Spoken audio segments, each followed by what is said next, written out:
코코벨 스마일 텔레콤. 친절한 서비스, 착한 가격, 다양한 플랜. 코코벨 스마일 텔레콤.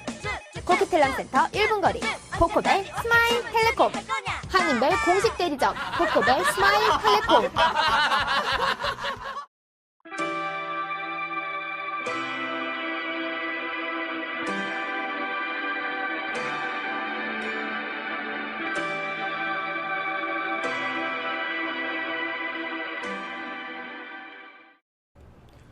미국이 주도하는 서방국 연합은 이란과 핵 확산 방지 협약에 서명하고 이란에 대한 경제 제재를 풀기로 합의했습니다. 이에 대해 이스라엘이 강력하게 반발하고 있는데요. 캐나다가 이스라엘의 입장을 지지하면서 이란에 대한 제재를 유지한다고 밝혔습니다. 존 베어드 캐나다 외무장관은 24일 미국을 포함한 6개국과 이란의 핵 개발 협정에 매우 회의적이라고 24일 말하고 캐나다는 이란에 대한 경제 제재를 지속할 것이라고 말했습니다. 베어드 장관은 이날 오타와에서 지난날의 행동을 보면 미래의 행동을 알 수 있으며 그런 의미에서 이란의 핵 개발 중지 약속을 믿을 수 없다고 말했습니다. 캐나다의 이 같은 입장은 이번 이란의 핵 개발 중지 협약에 대해 이란 등 아랍계와 적대적 관계를 갖고 있는 이스라엘의 반발에 동조하면서 나온 발언으로 해석되고 있습니다. 캐나다의 보수당 정부는 이스라엘과 강력한 동맹을 맺어왔으며 그동안 국제사회가 공조한 이란과의 모든 수출과 수입을 금지해왔습니다. 캐나다는 또한 2012년 테헤란 주재 대사관을 철수했으며 오타와 주재 이란 대사관의 외교관들도 출국시킨 바 있습니다. 하지만 캐나다의 이 같은 이란 경제제재 유지 정책은 미국 등 서방국들이 경제제재를 푼 상황에서 아무런 효과가 없는 정치적인 발언으로 해석됩니다. 또한 세계 최고 수준의 이란산 석유가 국제시장에서 거래될 경우 캐나다 오일샌드가 설 자리가 더 없어짐을 의식한 것으로 보입니다. 한편 롭 니콜슨 캐나다 국방장관은 이날 헬리팩스 국제안보포럼의 폐회식에서 캐나다는 이번 핵 관련 협정의 내용을 검토할 것이라고 말했습니다. 이란의 경제 제재가 풀리면서 세계 최대 매장량을 자랑하는 이란산 원유가 국제시장에 풀릴 가능성이 높아졌습니다. 미국의 세일가스 개발붐 역시 원유 가격 하락을 촉진하고 있는데요. 이런 가운데 캐나다산 원유가 갈 자리가 없다는 것이 문제입니다. 최근 캐나다 원유 업체들은 미국 수출 원유 가격이 큰 폭으로 떨어지자 새로운 수입처를 찾아 나서고 있는 가운데 이란산 원유는 재앙이나 마찬가지입니다. 파이낸셜 타임스는 22일 보도에서 캐나다 원유를 대표하는 웨스턴 캐나다 실렉트사가 미국에 수출하는 원유의 가격이 다른 지역에 비해 가격이 너무 낮다고 불평하면서 원유 수입처를 찾아 나서겠다는 내용을 전했습니다. 웨스턴 캐나다 실렉트사는 최근 미국 수출 물량이 배럴당 63달러에 거래되었는데 비슷한 품질의 멕시코산 원유가 미국 외의 지역에서 배럴당 가격 94.50달러에 거래된 것에 비교하면 가격 차이가 지나치게 벌어졌다는 것이 주장입니다. 이에 따라 캐나다 원유를 취급하는 원유 트레이더들은 캐나다산 원유를 파이프라인과 철도를 통해 미국으로 수송한 뒤 글로벌 시장에 재판매하려는 움직임을 보이고 있습니다. 원유 수요가 날로 높아지고 있는 중국으로서의 수출도 강력한 대안으로 제시되고 있습니다. 캐나다산 원유의 이 같은 움직임은 미국 내 유가가 국제 유가에 비해 지나치게 낮은 것이 가장 큰 요인입니다. 미국 내 유가가 낮은 이유는 미국의 셰일가스 오일 개발 붐이 일어나면서 공급 물량이 증가했고 미국산 원유는 캐나다로만 팔 수 있도록 법제화되어 다른 수요처 없이 공급만 늘어났기 때문입니다. 현재 캐나다 오일샌드는 철도를 통해 미국에만 수출되고 있습니다. 이 때문에 캐나다산 오일샌드를 처리한 원유도 미국 내 가격에 따라 낮은 가격에 거래되고 있는 것이 현실입니다. 상황이 이런데도 캐나다의 석유 생산량은 날로 늘어나고 있습니다. 24일 CBC 방송에 따르면 향후 2035년까지 캐나다 원유 생산량이 하루 580만 배럴이 될 것이라고 캐나다 에너지청이 전망했는데요. 결국 늘어난 물량을 미국 이외의 다른 지역에 수출해야 하는데 이런 가운데 이란의 경제 제재가 풀리게 되면서 국제 유가가 또 낮아지는 상황이 벌어질 것 같습니다. 캐나다의 석유 수출 전망에 대해 신소라 인턴 기자가 전해드리겠습니다. 24일 방송된 CBC 뉴스에서는 캐나다 에너지청의 최근 보고서를 인용해 2035년까지 캐나다 원유 생산량이 지속적으로 늘어나면서 하루 580만 배럴에 이를 것이라고 보도했습니다. 또한 셰일가스 생산량 역시 현재보다 25% 증가할 것이라고 전망했습니다. 최근 캐나다 오일샌드와 셰일가스 생산에 글로벌 정유회사들의 투자가 늘어나면서 셰일가스와 오일샌드 지역 개발과 탐사가 활기를 띠고 있습니다. 그리고 캐나다 내 정제시설과 수출시설도 크게 늘어나는 분위기도 이러한 전망을 가능하게 하고 있습니다.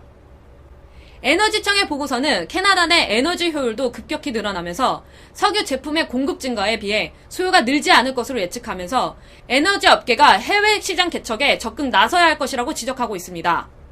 하지만 이렇게 증가하는 캐나다산 원유의 미래는 결코 밝지 않습니다.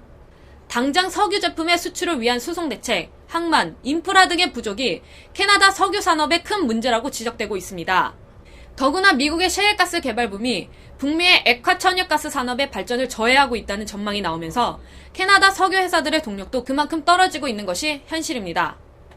최근 국제 석유 시장에는 일본을 비롯한 주요 아시아 구매국들이 에너지 제품의 가격이 더 떨어질 가능성을 구실로 원유와 LNG의 장기 도입 계약을 꺼리면서 전 세계 LNG 사업이 급격히 정체되는 양상을 빚고 있습니다. 이러한 상황 때문에 동아프리카에서부터 캐나다에 이르는 많은 LNG 개발 프로젝트들이 보류된 상태이며 이는 장래의 LNG 공급 부족 현상으로 인한 가격 상승 압박을 초래할 수 있다는 우려를 자아내고 있을 정도입니다. 하지만 아시아 국가들은 LNG 가격보다 저렴할 것으로 전망되는 미국 셰일가스의 수출 가능성에 큰 관심을 보이고 있습니다. 또한 이란 경제 제재가 풀리면서 국제 에너지 시장에 나올 이란산 원유로 인해 원유 가격이 크게 낮아질 것으로 전망되면서 섣부른 장기 대량 구매를 자제하고 있습니다. 국제 석유 시장의 원유 가격의 하락을 예상하며 섣부른 거래를 자제하고 있는 가운데 캐나다산 원유의 해외 판매를 노리는 캐나다의 속내는 시꺼멓게 타들어가고 있습니다. 마약 스캔들이 홍수에 빠져있는 토론토 라포드 시장을 둘러싼 사퇴 압박에 연방정부도 가세하고 나섰습니다. 20일 제이슨 캐니 연방고용장관이 포드 시장이 사퇴를 촉구하면서 연방정부의 첫 발언이 나온 것입니다. 권한은 모두 빼앗긴 채 명목상 시장직을 이어가고 있는 라포드 토론토 시장에게 연방보수당 정부 강요로는 처음으로 제이슨 캐니 연방고용장관이 라포드 토론토 시장에게 사퇴를 촉구하고 나섰습니다. 캐니 장관은 20일 포드 시장의 행위는 공직자의 명예를 훼손하고 토론토시 명성을 먹칠한 것이라며 바로 물러나야 한다고 강조했습니다. 포드 시장 가족과 오랜 친분을 유지하고 있는 짐 플레어티 연방 재무장관은 포드 시장은 여전히 친구라고 전제한 후 포드 시장 스스로 최선의 선택을 해야 할 것이라고 말하면서 우회적으로 사퇴를 권유했습니다. 그동안 연방 보수당 정부는 포드 시장을 지지하는 보수 성향 지지층을 자극하지 않기 위해 입장 표명을 꺼려왔으나 파문이 확산되자 포드 시장 사퇴 촉구로 입장을 정한 것으로 알려지고 있습니다. 보수당 정부는 지난 2011년 연방 총선에서 포드 시장 지지층에 힘입어 토론토에서 다수의 의석을 확보했었습니다. 한편 라포드 시장은 더 이상 자신을 보좌해줄 시스템이 없는 고립무원의 상태입니다. 토론토 시의회가 포드 시장의 권한 대부분을 켈리 부시장에게 위임한 일련의 결의안을 가결한 다음 날부터 포드 시장의 핵심 보좌관들이 줄줄이 짐을 싸고 있기 때문입니다. 시장실 보좌관 20명 중 비서실장을 포함한 11명은 이날부터 켈리 부시장 사무실에서 근무를 시작했습니다. 올해 72세인 켈리 부시장은 토론토 한인 조성준 시의원 지역구와 인접한 스카보로 아진코트 지역구 출신으로 연방의원을 역임한 바 있는 정치 원로입니다. 이에 대해 법적 대응을 천명한 포드 시장은 잦은 사태는 없다며 조기 시장 선거를 실시하자고 요구했습니다. 하지만 그의 말에 귀 기울이는 사람들은 토론토에서는 더 이상 없는 것 같습니다. 지난 주말부터 주말과 이번 주 초까지 미국 전역은 겨울 폭풍으로 시달렸습니다. 이 때문에 미국 전국서 8명이 사망하고 항공 운항편도 잇따라 취소되었습니다. 한편 미국 남가주는 땡스기빙 연휴에 또다시 거친 비가 내릴 것으로 예보되고 있습니다. 지난주 캘리포니아에서 시작된 겨울 폭풍우가 26일에는 미 동부 지역까지 이동할 것으로 예상되면서 추수감사절을 맞이해 미국에는 항공교통 대란이 우려되고 있습니다. CNN은 이번 폭풍우로 인해 현재까지 최소 8명이 사망하고 수백 편의 항공 운항이 취소됐다고 24일 보도했습니다. 보도에는 겨울 폭풍이 서부 지역을 덮치면서 오클랜드에서는 침수된 전력선 주변에서 주민 1명이 숨진 채 발견됐습니다. 다른 1명은 자동차를 몰다가 나무를 들이받고 목숨을 잃었으며 세크라멘토 인근 유바 카운티에서는 나무가 쓰러지면서 자동차를 덮치는 바람에 52세 여성이 주차된 자동차 안에 앉아있다가 사망했습니다. 이번 폭풍우로 인해 피해 지역의 일부 저지대가 물에 잠겼으며 약 3만 9천 가구가 정전 피해를 입었습니다. 캘리포니아를 덮친 폭풍우는 애리조나, 텍사스를 지나 미 동부 지역으로 향하면서 피해도 커지고 있습니다. 애리조나주 투싼에서는 인근 센타크루즈 강에서 물이 불어나는 바람에 남성 1명이 휩쓸려 사망했습니다. 애리조나에서는 이번 폭풍으로 길이 미끄러워지고 운전자들이 앞을 잘 보지 못하는 바람에 교통사고 수백 건이 잇따라 발생했습니다. 텍사스에서는 북서부 지역 얼어붙은 도로로 인해 9대의 트럭과 2대의 승용차가 충돌하는 사고가 발생, 3명이 사망하고 20명이 부상을 입었습니다. 뉴멕시코에서도 눈길에 차량이 미끄러지면서 차량 안에 타고 있던 4세 소녀가 사망했습니다. 강한 폭풍으로 인한 항공편 취소도 잇따르고 있습니다. 댈러스 포트워스 국제공항에서는 강한 바람으로 인해 300편의 항공편 운항이 취소되었고 승객들이 큰 불편을 겪었습니다. 폭풍우가 도착하는 미 동부 지역에서도 27일까지 항공편 취소가 잇따를 것으로 보입니다. CNN의 기상예보센터는 폭풍우가 26일 동부 지역을 강타할 것으로 예상하고 강한 바람, 비 또는 눈으로 인해 항공편이 취소되거나 지연될 가능성이 높다고 밝혔습니다. 한편 캘리포니아 남가주 지역은 추수감사절 기간 동안 또다시 비가 올 것으로 예상되고 있습니다. 캐나다에 한인총연합회가 있습니다. 캐나다 한인총연합회는 캐나다 지역 29개 한인회를 대표한다고 자임하고 있습니다. 현재 65세의 김근하 씨가 캐나다 한인회 총연합회 회장직을 맡고 있습니다. 현 김근하 회장은 2007년 14대 회장으로 선출된 이후 현재 16대까지 3번 연임하고 있습니다. 최근 2년 임기의 17대 총연합회 회장 선출을 눈앞에 두고 2명의 후보가 나섰지만 그중 1명인 토론토 한인회의 이진수 회장이 후보직을 사퇴했다고 합니다. 약간의 잡음이 있다고 합니다. 제17대 캐나다 한인회 총연합회 회장에 출마했던 이진수 토론토 한인회 회장이 20일 후보직에서 사퇴했습니다. 이 회장은 이날 사퇴의 변에서 한인회 총연합회의 내면적 성숙과 외면적 발전을 위해 사심없이 후보직에서 사퇴한다고 밝혔습니다. 하지만 속내는 몹시 불편한 것으로 얼마 전 이진수 토론토 한인회장이 쓴 글에 나타나고 있어 캐나다 한인사회의 입방아에 오르내리고 있습니다. 이진수 토론토 회장은 그가 쓴 글에서 캐나다 총연합회가 35년의 역사에도 불구하고 역할이 없으며 이름뿐인 단체로 남았다고 밝혔습니다. 그 이유로 지역 한인회와 유기적인 통합 조직이 되지 못하고 지역 편파와 인물 편파를 거론했습니다. 특히 차기 회장 선출에 있어서 자유로운 선거를 통한 선출이 아니라 이미 차기 회장이 수개월 전에 사전 합의와 세석 방식으로 결정되었다고 비난했습니다. 이진수 토론토 한인회장이 입장과 주장에 대해 현재 총연합회는 별다른 입장 표명이 없지만 총연합회 회장 선거는 어쨌든 단일 후보를 형식적으로 추인하는 절차만 남겨두고 있습니다. 이번 17대 선거는 11월 30일 오전 11시 엘버타주 에드먼턴 한인회관에서 치러질 예정입니다. 지난주 20일 저녁 주 캐나다 대사관은 캐나다 요식업협회 원래회의에서 한식 홍보 활동을 진행했다고 합니다. 주 캐나다 대사관은 캐나다 요식업협회의 정기 원래회의에 한식을 제공하고 한식의 우수성과 맛 종류들을 소개하는 행사를 가졌다고 합니다. 지난주 20일에 원래회의에 참석한 협회 회원들은 회의 중 특별 네트워킹 시간을 이용해 행사장에 전시한 비빔밥, 12첩 반상 등 한식 홍보사진 10여 점을 관람하고 한국 전통 음료인 식혜, 수정과를 시음하면서 한식에 대해 다양한 의견을 나누었습니다. 주로 식품 관련 사업 매니저, 음식 전문가, 요리학 교수, 영양사들로 구성된 요식업협회 회원들은 나선나 셰프의 김치 클래스를 통해 김치 담그는 법, 김치의 역사, 건강 효능, 발효 과정 등을 과학적이며 이론적으로 이해하는 시간을 가졌습니다. 이날 참석자들은 호박전, 야채전, 고추전, 소고기전, 오이 무침 등을 김치 소주와 곁들여 시식한 후에 매운 음식을 좋아하는 가족들에게 독특한 김치의 맛을 소개해주고 싶다며 샘플을 받아가기도 했습니다. 캐나다 요식업협회는 그동안 멕시코 음식, 일본 스시 등 다양한 외국 음식을 회원들에게 소개하여 왔는데 한식은 이번이 처음이라고 합니다. 행사에 참가한 회원들 모두가 한식이 타국 음식에 비해 조리법이 독특하며 색깔의 조화와 비주얼이 뛰어나다고 평가하면서 특별한 관심을 보였다고 합니다. 11월도 이제 거의 다 지나고 있습니다. 12월을 코앞에 둔 지난주 22일 밴쿠버에서 크리스마스 마켓이 오픈했습니다. 주말에 많은 밴쿠버 시민들이 다녀갔다고 합니다. 크리스마스 시즌을 앞두고 밴쿠버 다운타운에 크리스마스 마켓이 오픈했습니다. 다소 쌀쌀한 추운 날씨에도 불구하고 주말을 맞이해 가족, 친구들과의 추억을 만들려는 사람들이 몰려들면서 오픈하자마자 많은 손님들이 마켓을 찾았습니다. 지난해 연말연시 마켓 중 세계 10위 안에 들은 바 있는 밴쿠버 크리스마스 마켓은 45개의 부스에서 공예품과 독일 크리스마스 전통 음식을 파는 행사가 펼쳐집니다. 행사장에는 크리스마스 예술수 공예품인 캐테 볼파르트와 미네랄 스톤 등 다양한 크리스마스 장식품과 기념품을 판매하며 아펠하우스, 스위스 치즈, 라클레테, 구운 감자 등 맛있는 크리스마스 전통 음식을 만날 수 있습니다. 행사장의 독일식 전통 핫도그는 단연 인기입니다.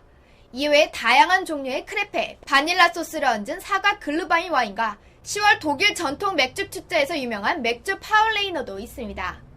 올해 이 행사는 11월 22일부터 12월 24일까지 퀸 엘리자베스 극장에서 열리며 개장 시장은 매일 아침 11시부터 저녁 9시까지 열립니다.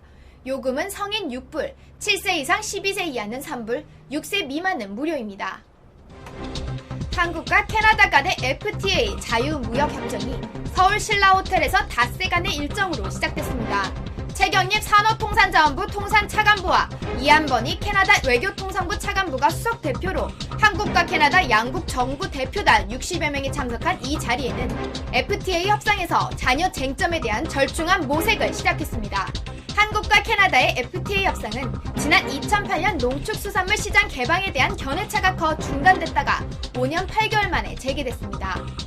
한국의 수출입은행이 캐나다 에너지 전문 선박회사인 TK에 직접 대출 1억 7,700만 달러, 대외 채무보증 1억 3천만 달러 등 총 3억 700만 달러의 선박 수출 금융을 제공한다고 25일 밝혔습니다. 이번 금융 지원은 국제수출신용기관 등의 공조를 통해 이루어진 것으로 한국 내 조선사의 선박 수출을 지원하기 위해 이루어졌습니다. 수출입은행과 더불어 한국무역보험공사가 3억 700만 달러의 수출보험을 추가로 제공할 예정이며 노르웨이 수출보증공사도 1억 2천만 달러의 수출보증을 제공키로 했습니다. TK사는 이 대출로 한국으로부터 에너지 전문 선박을 발주하게 됩니다. 최근 한국의 이마트가 캐나다 아웃도어 브랜드 구스 할인 행사를 통해 완판의 실적을 올리면서 한국에서 캐나다산 구스의 인기가 절정에 달았습니다. 이마트에 이어 인터넷 온라인 옥션이 미국 최대 쇼핑 시즌인 블랙 프라이데이를 맞아 이달 25일부터 일주일간 캐나다 구스와 파라 점퍼스, 노스페이스 등 고가 아우터들을 이틀마다 한 제품씩 한정 특가로 판매한다고 밝혔습니다.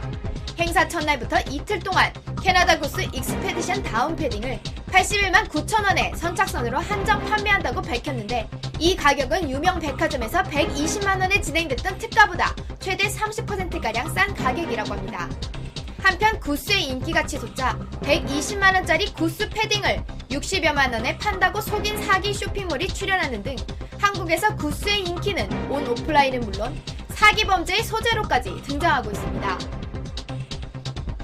토론토대학교 한국학연구센터는 오늘 30일 2014년 토론토대 한국인날 문화축제를 연다고 밝혔습니다. 한국과 캐나다의 수교 50주년과 캐나다 한국의 해를 기념해 열리는 이 축제는 토론토대 한류동아리 코리아 클럽과 토론토대 동아시아 학생회, 한인학생회, 한인해외 봉사단원 연합회 등이 기획했습니다. 축제 프로그램으로 한국 전통놀이 체험과 전통음악 공연, 한국 퀴즈 경연대회 등이 준비되어 있으며 토론토대 동아시아 도서관은 한국 도서 전시회를 열어 한국 알리기에 동참한다고 합니다.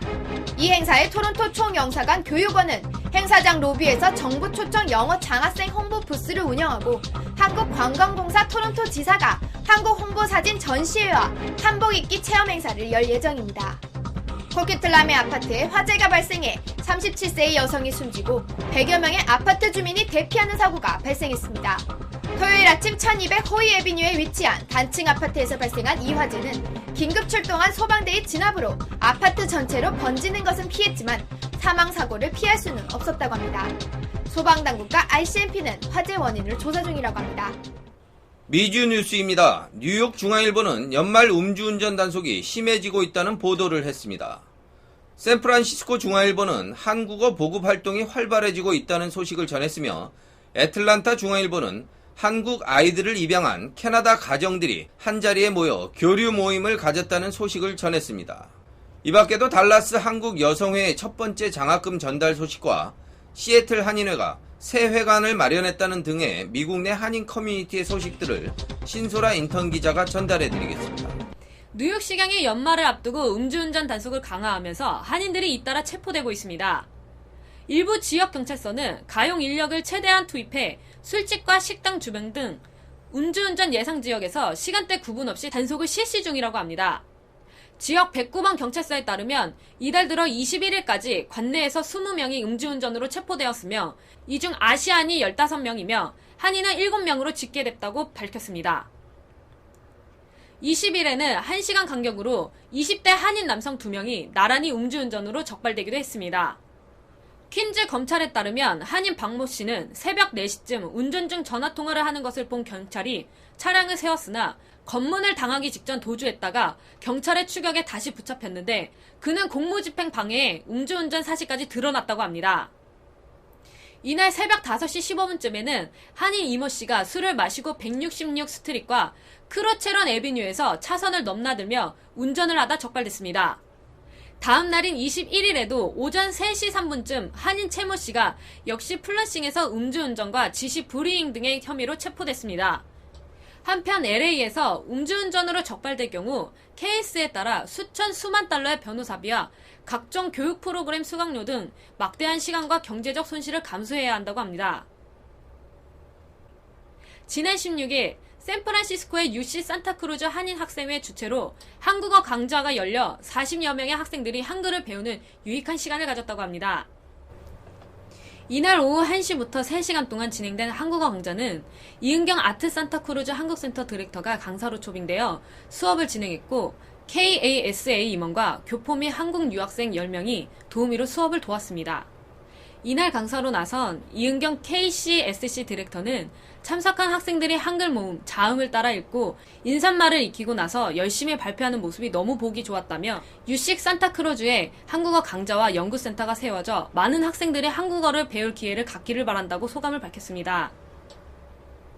김신혜 UCSC KASA 공동회장은 한류의 영향으로 한국에 대한 관심이 높아지면서 한국 음식 판매와 한국 문화 파티가 큰 인기를 끌고 있다며 한인 학생회는 산타크루즈의 정식 한국어과 설치를 건의하는 보고서를 준비하고 있다고 합니다. 아틀란타 중앙일보는 한국 아이를 입양한 가정들이 한자리에 모여 단체를 발족했다고 보도했습니다. 사단법인 한국 입양 홍보회 MPAK는 23일 마리에타에서 40여 명이 참석한 가운데 조지아 지부 발족식을 가졌습니다. MPAK는 한국 입양인 출신 미국인 스티븐 모리슨, 한국명 최석춘 씨가 한국 어린이 입양을 홍보 장려하기 위해 1999년 만든 단체로 미국 각 지역에서 입양가족 지원 모임을 운영하고 있다고 합니다. 이날 행사에서는 한국 어린이를 입양한 가족과 한국 출신 입양인들, 입양 수속을 밟고 있는 부부 등이 모여 한식으로 추수감사절 식사를 함께하며 친목을 나눴습니다.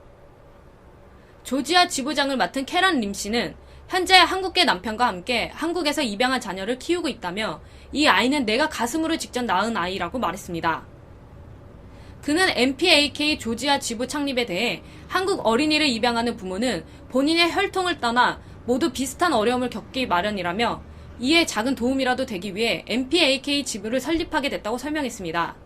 스티브 모리슨 MPAK 대표는 자신이 6살에 부모를 잃고 거리를 헤매다 고아원을 통해 14살에 미국으로 입양됐고 현재 친자녀 3명에 입양자녀 2명을 키우고 있다며 입양을 부끄럽게 여기고 숨기는 한국 문화를 바꾸고 싶다고 말했습니다. 그는 2세 한인들은 입양에 대해 대체적으로 개방된 태도를 가졌지만 주위 어른들의 눈치를 살피느라 결국 포기하는 경우가 많다며 조지아 지부는 MPAK 최초로 비한인계 부모들이 주축이 되어 활동하기 때문에 무척 기대가 크다고 말했습니다. MPAK 조지아 지부는 내년부터 분기별로 공식 행사를 갖고 한국 출신 입양아 부모 지원 활동을 본격적으로 시작할 예정이라고 합니다. 달라스 한국여성회가 창립 18년 만에 처음으로 한인 대학생들에게 장학금을 전달했다고 합니다. 송성자 달라스 한국여성회 회장은 21일 낮 달라스 내 수라 식당에서 한인 대학생들에게 장학금을 전달했습니다. 이날 전달된 장학금 총액은 6,000달러로 장학금 전달식에 참석한 학생들은 각각 1,000달러와 500달러의 장학금을 받았습니다. 이정순 장학위원장은 달라스 한국여성회 장학생 선발에 많은 우수한 학생들이 지원했다고 밝히며 학생들에게 격려가 되면 좋겠다고 말했습니다. 이날 전달된 장학금은 여성회 이사들과 임원들의 기부와 지역 한인들의 후원으로 모금되었다고 밝혔습니다. 이날 장학금 전달식에는 30여 명의 여성 회원들과 달라스 한인회 안용호 회장과 임원들이 참석해 장학생들을 축하했다고 합니다. 시애틀 한인회가 그동안 추진해오던 새 회관 구입을 2년 만에 달성했다고 시애틀 중앙일보가 전했습니다. 다목적 회관 건립위원회에 따르면 이번에 구입한 건물은 9개 사무실이 있고 창고가 있는 2층 건물이라고 합니다. 이 빌딩은 리스팅 가격이 64만 9천 불이었으나 63만 불에 오퍼되었고 50% 다운, 50% 오너 캐리 5% 이자로 구입했다고 합니다. 이광슬 위원장은 13인으로 구성된 추진위원들이 2년 동안 조용히 열심히 노력한 결과 지난 11월 20일부로 새롭게 다목적 회관 보금자리를 마련했다고 설명했습니다. 샌디에이고 중앙일보는 한인상공회의소에 11월 정기이사회가 지난 21일 산동반점에서 열렸다고 보도했습니다. 한인상공회의소는 이날 이사회 결과 내년 3월 22일 골프데이를 열기로 잠정 결정했으며 내년 상반기 중 바자회를 열기로 했습니다. 특히 올해 처음 실시해 큰 호응을 얻었던 추석맞이 한미 노인회 섬기기 행사와 3개월에 한 번씩 나가는 남부 노인회 머리 자르기 봉사를 내년에도 지속한다는 것을 확정했습니다. 한인상공회의소는 12월 중 행사로 10일 남부 노인회 미용 봉사와 19일 송년 모임이 있다고 밝혔습니다. 한편 이날 이사회에는 UC 샌디에이고 한인 학생의 신임 임원들도 참석해 인사를 나누었다고 합니다. 웃으면 행복해집니다. 코코벨 스마일 텔레콤. 친절한 서비스, 착한 가격, 다양한 플랜, 코코벨 스마일 텔레콤.